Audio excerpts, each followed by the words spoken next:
Oke guys, kali ini kita akan mewawancarai dengan Mbak siapa? Frida. Oke, dengan Mbak Frida. Nah, di sini wawancaranya yaitu tentang pengalaman mengajarnya Mbak Frida waktu PLP kemarin ya. Karena kan temanya kita sekarang tentang pendidikan, media, dan pembelajaran. Nah, jadi untuk pertama Jadi kami mau tanya Mbak, strategi apa yang digunakan Mbak waktu PLP kemarin saat pengajaran? Oh iya, strategi yang saya gunakan dalam proses belajar itu bervariasi. Nah, tergantung pada tujuan pembelajaran, materi, dan kebutuhan siswa. Nah, strategi itu seperti pembelajaran berbasis proyek, terus diskusi kelompok, dan penggunaan teknologi.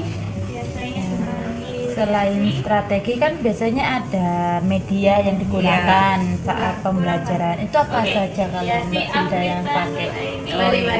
Media yang saya gunakan dalam pembelajaran itu seperti buku tulis, terus ada papan tulis, atau bisa media sosial seperti handphone. Nah, dengan menggunakan media tersebut itu dapat membantu meningkatkan efektivitas pembelajaran yang menarik bagi siswa.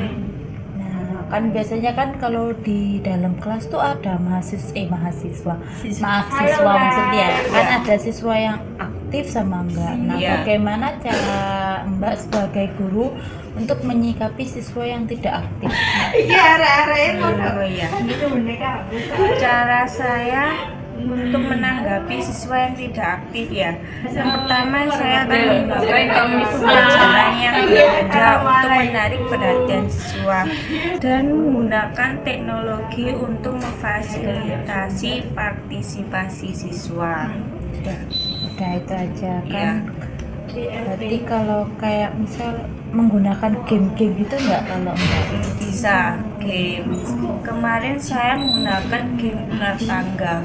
Nah, di mana siswa nanti akan bermainnya itu secara kelompok. Nah, nanti misal satu kelompok itu ada lima orang. Nah, nanti ada perwakilan atau dua atau tiga untuk bermain ular tangga. Nah, itu bisa meningkatkan keaktifan siswa. Mungkin kalau dari model atau game itu kesannya bagi siswa itu bagaimana? Kesannya itu mereka sangat suka, senang dengan permainan atau game tersebut karena bisa meredakan rasa bosan mereka saat pembelajaran langsung gitu. Terus ada siswa yang mengantuk bisa menjadi semangat gitu. Seperti itu ya. Untuk kesulitan Mbak dalam menjalankan model atau mencari medianya itu gimana? Oh, model. Ada enggak? Cara apa?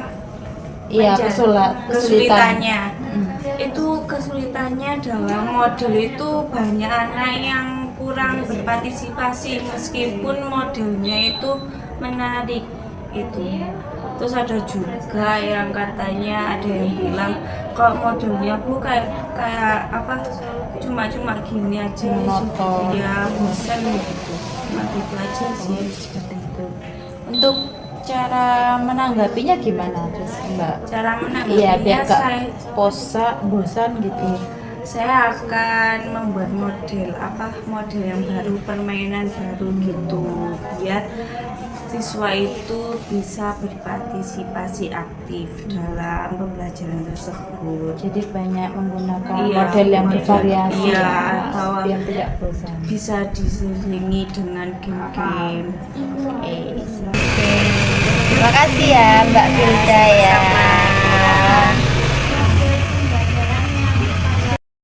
Jadi saat wawancara tadi, Mbak Filda juga menjelaskan bahwa dia menggunakan dua model pembelajaran saat PBL kemarin. Yang pertama yaitu menggunakan model pembelajaran PBL atau biasa disebut dengan Problem Based Learning. PBL adalah sebuah pendekatan pembelajaran yang menempatkan siswa sebagai pusat proses belajar melalui penyelesaian proyek nyata atau pemecahan masalah yang autentik. Pada intinya, PBL memandang pembelajaran bukan sekedar transfer informasi dari guru ke siswa, melainkan sebuah proses aktif di mana siswa merancang, menyelidiki, berkolaborasi, dan menciptakan sesuatu yang bermakna. Alih-alih menerima fakta yang sudah jadi, siswa diberi tugas yang kompleks berupa proyek, kasus, atau masalah dunia nyata yang menuntut mereka untuk mengumpulkan informasi, berpikir kritis, merencanakan tindakan, dan mempresentasikan hasilnya. Dengan demikian, tujuan PBL bukan hanya menguasai konten, tetapi mengembangkan kemampuan berpikir tingkat tinggi, keterampilan sosial, inisiatif, dan kemampuan menerapkan pengetahuan dalam konteks nyata. Prinsip-prinsip dasar PBL menekankan beberapa hal penting. Yang pertama yaitu proyek atau masalah yang diberikan harus autentik dan relevan, sesuatu yang bisa ditemui atau diperlukan di lingkungan nyata, sehingga merasa siswa itu mempunyai tugas yang bermakna. Kedua, pembelajaran bersifat berpusat pada siswa. Guru hanya berperan sebagai fasilitator, pembimbing, atau mentor, bukan sekedar memberikan jawaban. Yang ketiga yaitu kolaborasi dan kerja tim menjadi medium utama. Siswa sering bekerja dalam berkelompok, belajar membagi tugas, berkomunikasi, dan menyelesaikan konflik. Yang keempat yaitu proses investigatif. Siswa melakukan penyelidikan, eksperimen, atau riset untuk menemukan jawaban, bukan hanya menghafal. Dan yang kelima yaitu proses akhir yang konkret, misalnya sebuah laporan, presentasi, prototipe, pameran, atau solusi kebijakan menjadi bukti pembelajaran yang dapat dinilai. Model pembelajaran kedua yaitu Teams Game Tournament atau biasa disebut dengan TGT. TGT merupakan salah satu strategi pembelajaran kooperatif yang dirancang untuk menciptakan suasana belajar yang menyenangkan, kompetitif secara sehat, serta mendorong kerjasama antar siswa.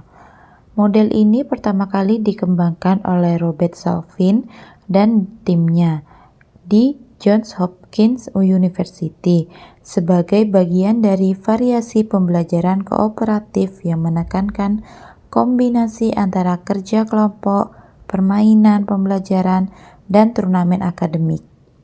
TGT menjadi salah satu model yang banyak digunakan karena kemampuannya mengatasi kejenuhan siswa, meningkatkan interaksi sosial, dan membuat proses belajar terasa lebih hidup. Dalam TGT, siswa ditempatkan dalam kelompok-kelompok kecil yang heterogen. Artinya, mereka disatukan berdasarkan variasi kemampuan akademik, jenis kelamin, maupun latar belakang sosial. Tujuan dari pengelompokan heterogen ini adalah agar siswa dapat saling membantu. Siswa yang lebih mampu dapat berbagi pengetahuan dengan teman yang lain, sementara siswa dengan kemampuan yang lebih rendah tetap dapat berkontribusi dalam keberhasilan kelompok. Dengan cara ini, TGT tidak hanya berfokus pada hasil belajar kognitif, tetapi juga mengembangkan keterampilan sosial, kerja sama, dan rasa tanggung jawab.